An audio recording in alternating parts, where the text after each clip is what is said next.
Have a nice day. Today is Saturday, 25th of January 2025. This day is celebrated as National Voters' Day annually in India on 25th of January to mark the foundation of Election Commission of India.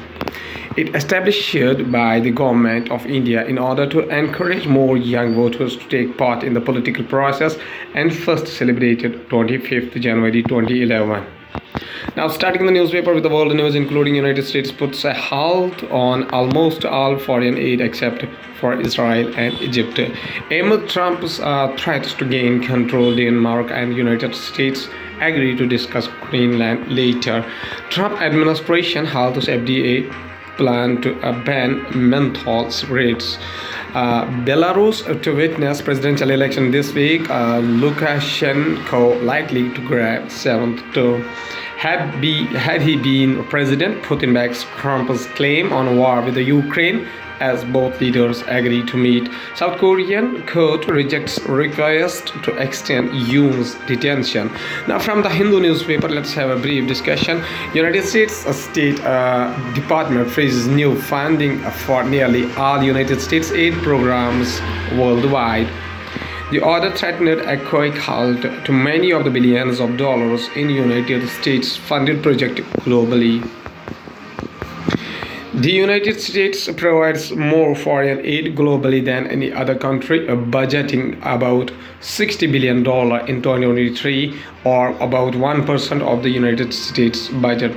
The United States State Department ordered a sweeping freeze Friday, January 24, 2025, on nil funding for almost United States foreign assistance, making exceptions for emergency food programs and military aid to Israel and Egypt.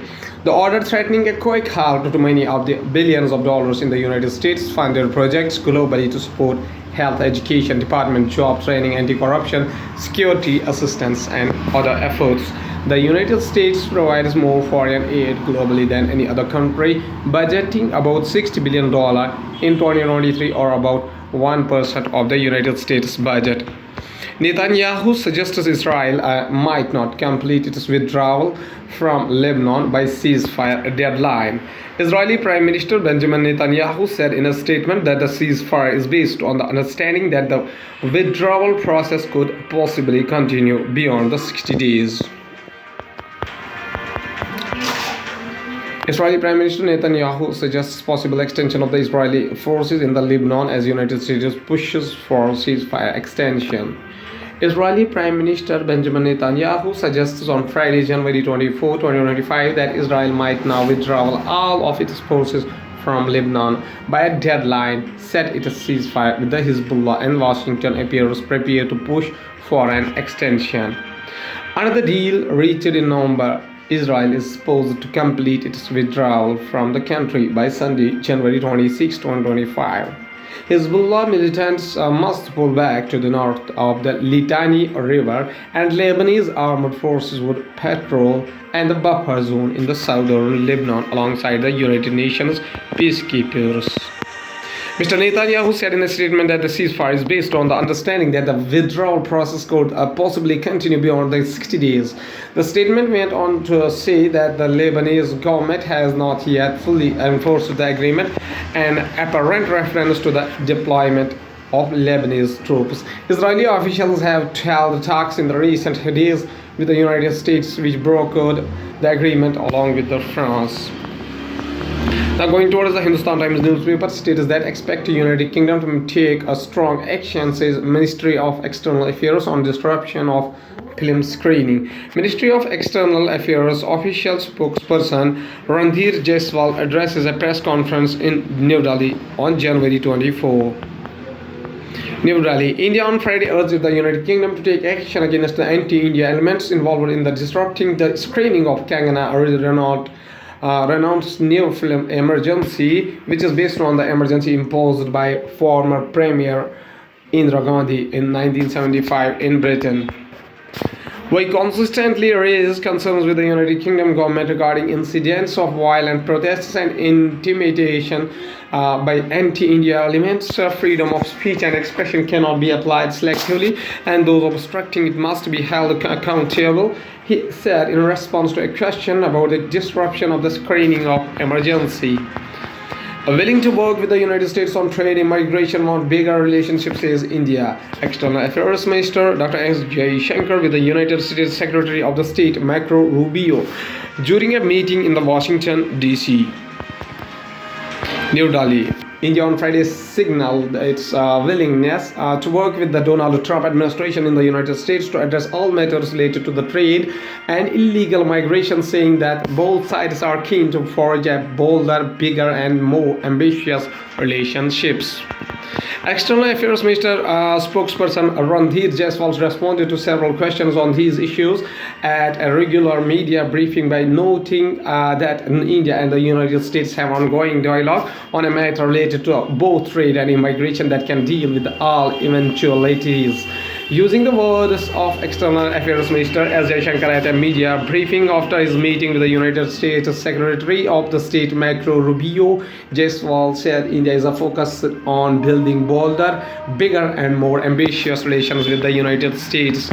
Now, going towards the economy of the country from the business point of view, competitive populism, climate change to increase the physical pressure on the states, Niti Aayog officials. Odisha, Chhattisgarh ranking, Niti Aayog rankings, Punjab, Andhra Pradesh lag. During the report launched Friday, officials at the India's Apex think tank flagged the impact of the subsidies and the competitive populism on quality of expenditure and stressed that climate change will increase physical pressure on the state.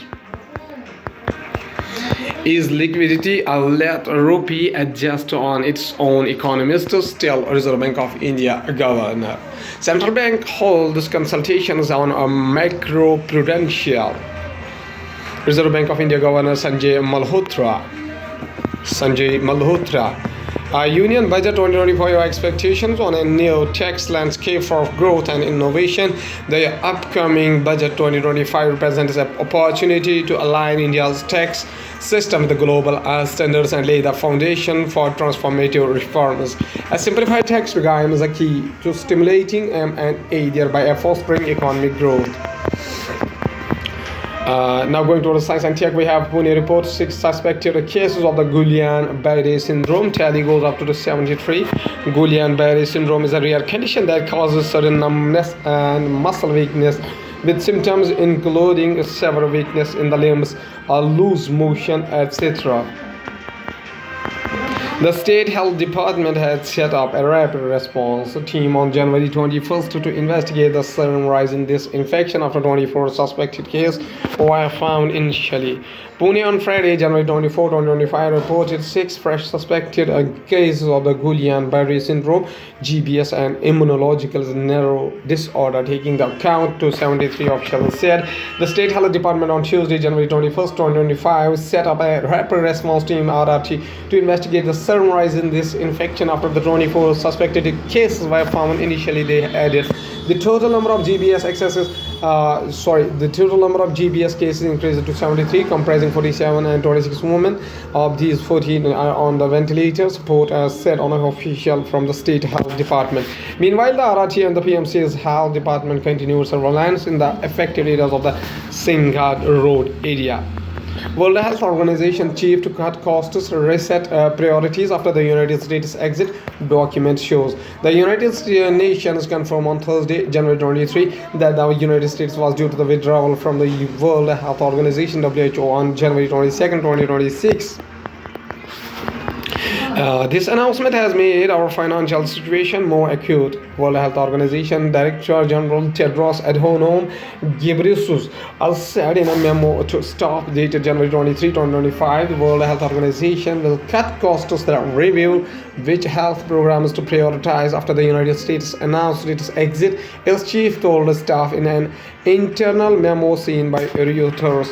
United States President Donald Trump announced the withdrawal on the first day of his second term earlier this week, alleging that the Global Health Agency had mishandled the COVID-19 pandemic and other international health crises. This announcement has made our financial situation more acute. World Health Organization Director General Tedros Adhanom Ghebreyesus said in a memo to staff dated January 23, 2025, it said that the agency planned to significantly reduce travel expenditure and halt the recruitment as a part of the series of cost-saving measures. A World Health Organization spokesperson confirmed the memo was authentic but declined to comment further.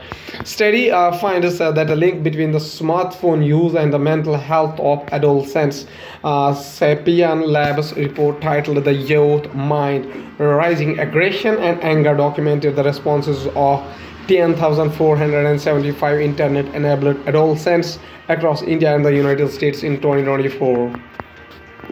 Although numerous factors have traditionally been identified as drivers of poor mental health, one key change in the younger generation is the arrival of the smartphones, which were introduced in 2008, coinciding with the onset of rising mental health problems. A survey of over 10,000 adolescents, which are in the age group of 13 to 17 years in the United States and India, has revealed that the mental well-being is closely linked with the earlier age of initiation of mobile phones and could decline significantly with each younger year of age.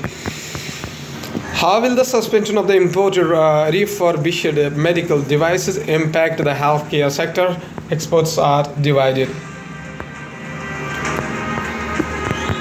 The center's directive has been received with the mixed reactions. While one section says the halting of the imports could impact rural healthcare, another section points out that it will boost domestic manufacturing and sales, seeking to regulate the 1,500 crore Indian market for imported, pre-owned and refurbished medical devices. The Central Drug Standards Control Organization (CDSCO) has halted the imports until a regulation is established for such devices. Any consignment containing refurbished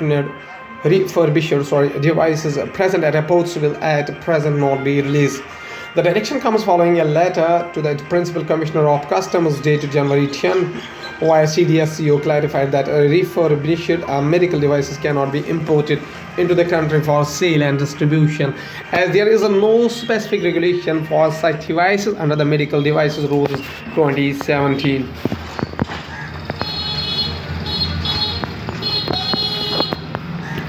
Tata Electronics buys 60% stake in Pegatron local arm for iPhone plant.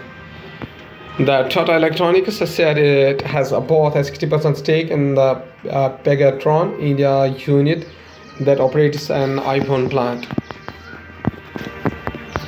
The stake acquisition in Pegatron Technology India is for Apple Inc.'s iPhone plant near the southern city of the Chennai. A source familiar with the matter told Reuters. Tata Electronics said on Friday it has bought a 60% stake in the Taiwanese contract manufacturer Pegatron's India unit that operates an iPhone plant, beefing up the Tata Group's firm's position as an Apple supplier in the fast-growing market. The stake acquisition in Pegatron Technology India is for an Apple Inc.'s iPhone plant near the southern city of Chennai. A source familiar with the matter told Reuters. Tata Electronics and Pegatron did not immediately respond to Reuters' request for comment. Tata Electronics did not reveal the financial terms of the deal. Now, at last, there is a famous personality of India whose full name is Abul Kalam Ghulam Muhyiddin Ahmad bin Khairuddin Al Hassani. Abul Kalam Ghulam Muhyiddin. In short, we say Maulana Abul Kalam, whose birth anniversary is 1888, up to 22nd February 1958, was an Indian politician, writer, and an activist of the Indian independence movement. Senior leader of the Indian National Congress following India's independence, became the first Minister of Education in the Indian government. He is commonly remembered as the Maulana Azad. The word Maulana is an honorific meaning our master, and he adopted Azad Free as his pen name. His contribution to establishing the education foundation in India is recognized by celebrating his birthday as a National Education Day across the India. In the month of October 1920, Azad was elected as a member of the foundation committee to establish Jamia Millia Islamia at Aligarh in the Uttar Pradesh without taking help from the British colonial government. He assisted in shifting the campus of the university from Aligarh to New Delhi in 1934. The main gate number 7 to the main campus of the university is named after him. Azad was one of the main organizers of the Darsana Satyagraha in 1931 and emerged as one of the most important national leaders of the time, prominently leading to the cause of Hindu-Muslim unity as well as the exposing secularism and socialism. Served as a Congress president from 1940 to 1945, with the Quiet India Rebellion was launched, Azad was imprisoned together with the entire Congress leadership. He also worked for Hindu-Muslim unity through the Al-Hilal newspaper. Maulana Azad says a very famous quotation. He says that we must not for a moment forget It is a birthright of every individual to receive at least the basic education without which he cannot fully discharge his duties as a citizen. Okay, thank you.